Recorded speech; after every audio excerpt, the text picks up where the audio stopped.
आज की कहानी। रात का वक्त है, गहरा सन्नाटा छाया हुआ है। गांव के दरख्त ऐसे लगते हैं जैसे सांस रोक कर खड़े हैं। एक पुराना मकान जो बरसों से वीरान है, अंधेरों में छुपा खड़ा है।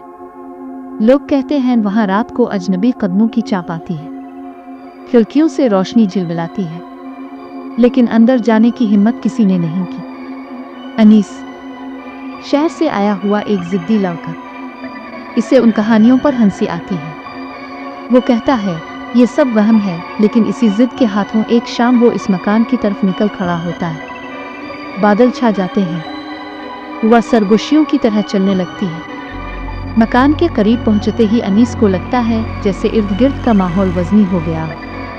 कदम उठाना मुश्किल हो रहा है। दरवाजे पर हाथ रखता है तो किर्च किर्च की आवाज गूंजती है, जैसे कोई अंदर से जवाब दे रहा हो। अंदर ठंडक छाई हुई है।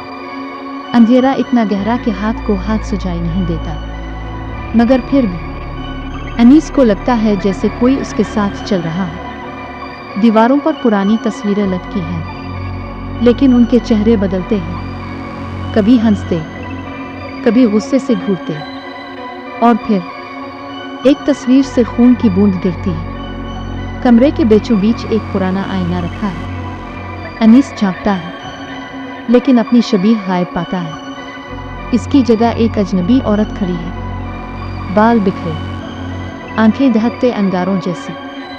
वो मुस्कुराती है और फिर एक चीख मकान को हिला देती है। अनीस के कान बहरे होने लगते हैं, पांव जमीन से जकड़ जाते हैं। औरत आईने से बाहर निकलती है, करीब आती है और सरगोशी में कहती है, यह मकान किसी को जाने नहीं देता, अब तुम भी सन्नाटे का हिस्सा हो।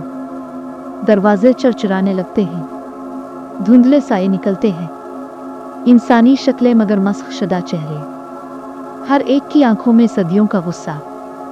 अनीस चीखना चाहता है, मगर आवाज गिले में दब जाती है। साए करीब आते हैं, फिर अचानक मुकम्मल अंधेरा छा जाता है। अगली सुबह गांव वाले मकान के पास आते हैं। मकान बिल्कुल सुनसान है, लेकिन आईने में अनीस की शबीह कैद है।